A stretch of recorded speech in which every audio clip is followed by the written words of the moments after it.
I'd like to welcome you here this evening to the Hillview Country Club. A couple of small announcements before we start the program up and running.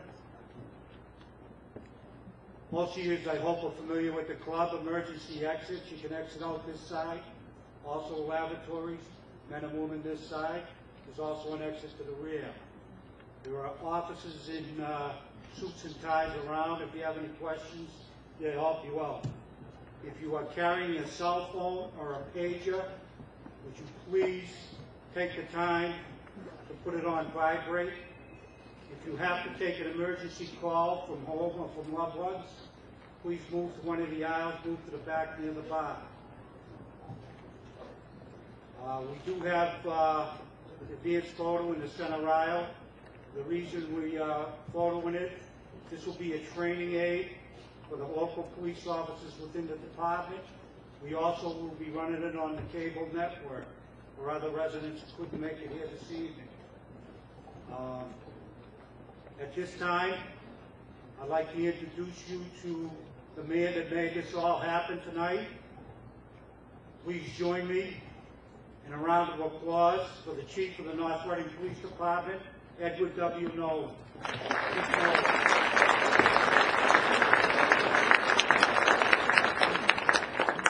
Thank you, Lieutenant Jones.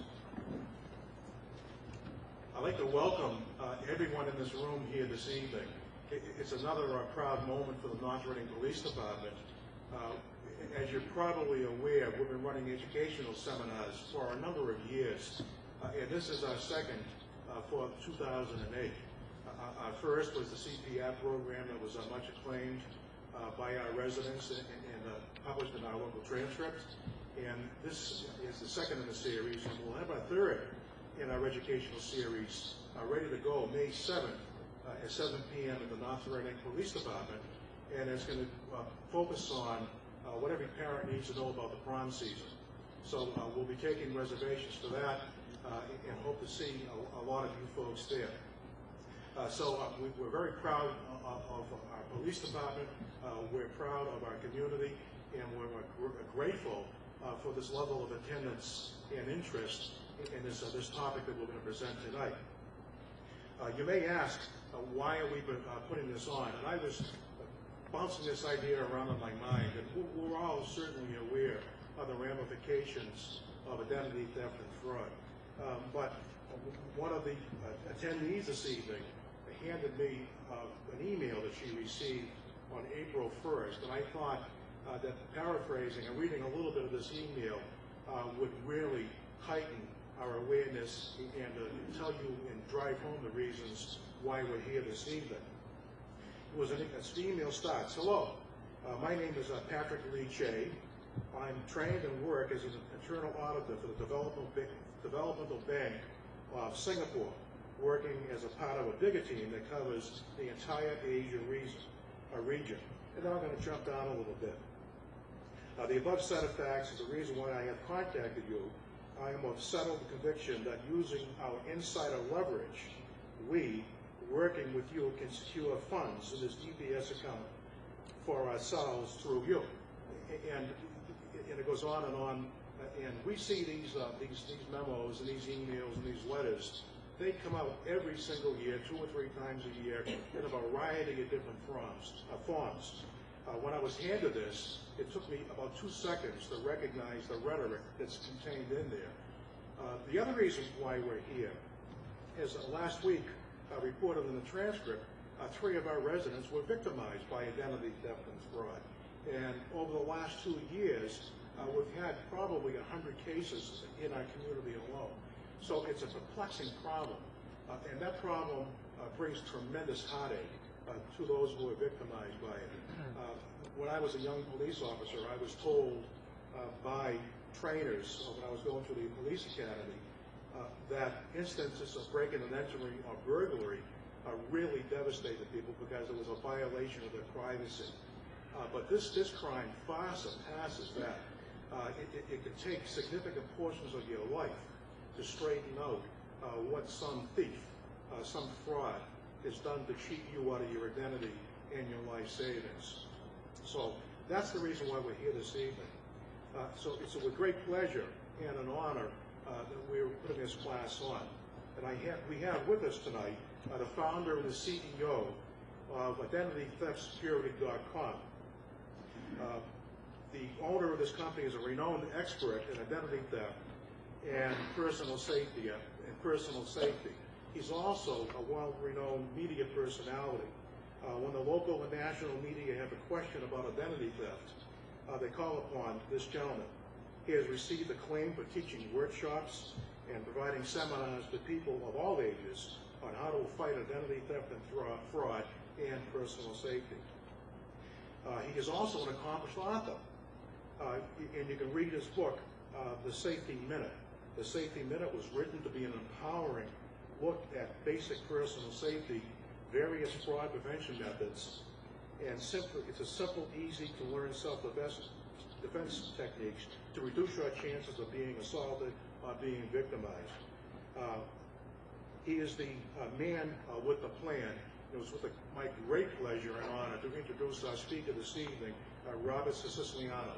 Robert, thank you. I would be remiss before Robert takes over and pointing out your handout. You can follow along with Robert's presentation. It's a PowerPoint presentation. All the slides are really provided by Robert, and there are accompanying note pages. Robert, thank you. Good evening. Good evening. The North Reading Police Department has done a fantastic job of putting this program together. I'm really happy to be here tonight. The chief had mentioned that just this week they have had 3 victims of identity theft in town. The reason why they're putting together this program is because they don't want a 4th or a 5th or a 6th, but they know that they will. In other parts of the country, identity theft is even a bigger problem, and it's becoming a bigger problem here today. In Houston, Texas, they are getting 40 new victims every single week into the Houston Police Department. This is a major problem that unfortunately is going to continue to get worse, and it's not going to get better anytime soon. So the way in which you protect yourself is to understand everything you can about the problem. The more you understand about the problem, how the crime is committed, the better chance you have of protecting yourself. So in today's program, I will be talking about some of the statistics related to the crime, how stolen identities are used, the extent of the problem. I'm actually going to show you how identity thieves obtain IDs, also legal forms of ID in circulation, fake IDs and how easy they are to create, also public records and how public records continue to exacerbate the problem. Our personal information is online for free via public records that our state governments are posting online.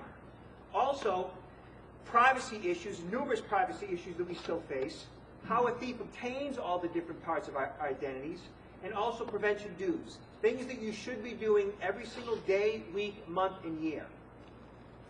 Here are some of the statistics. There are 10 million people being affected every single year. That's 10 million. That's 50 million people in the last 5 years alone. That's 27,000 a day, 1,100 an hour, and 19 per minute. That's a phenomenal amount of people who are being victimized. $48 billion are annual losses to businesses and financial institutions. Businesses and corporations are almost losing $50 billion every single year to this crime. And then $5 billion is the out-of-pocket expenses for you and I, the victims. So in sometimes court costs, money out of your bank account, legal fees, time off from work, adds up to about $5 billion a year for the victims.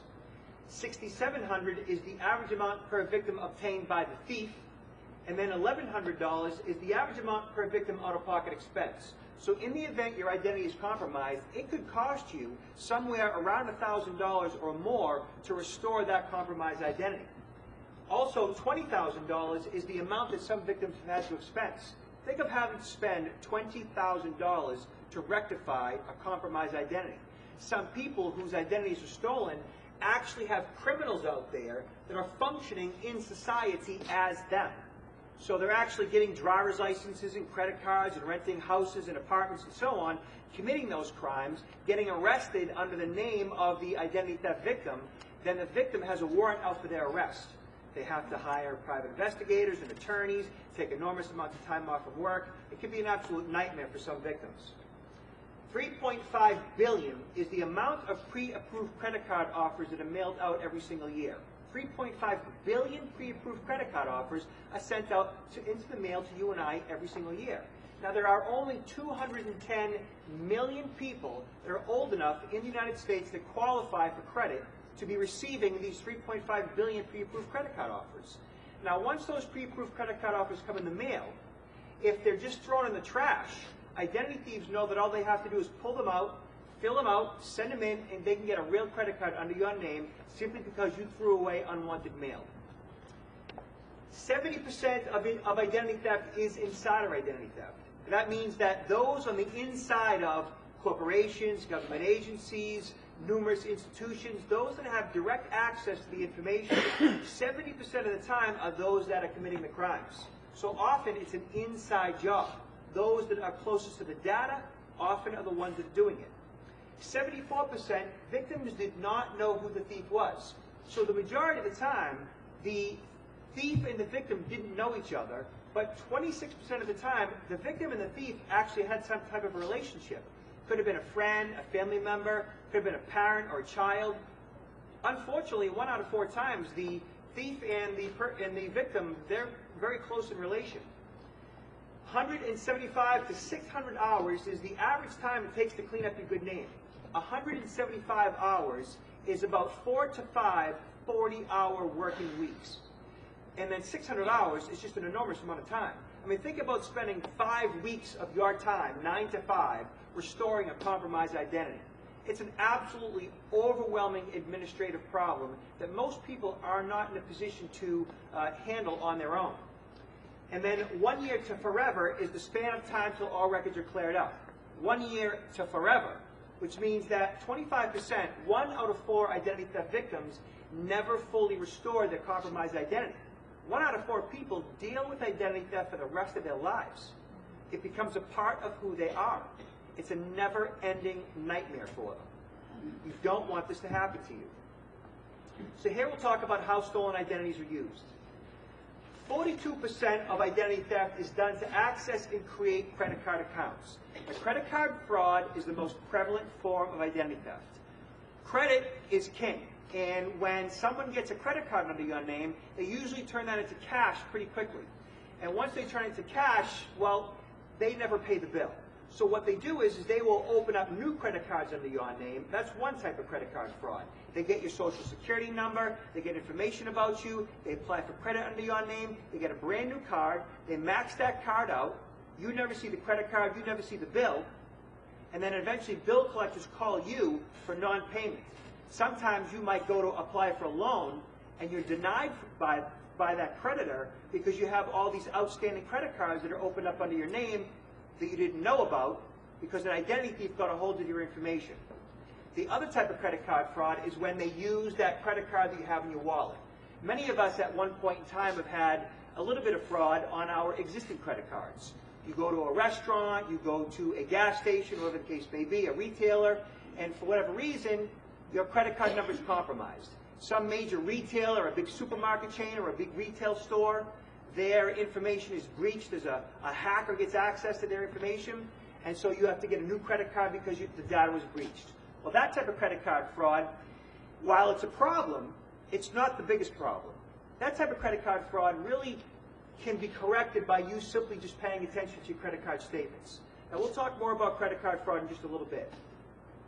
20% of identity theft is done to commit telephone or utility fraud. They open up gas, phone, electric, all under your name.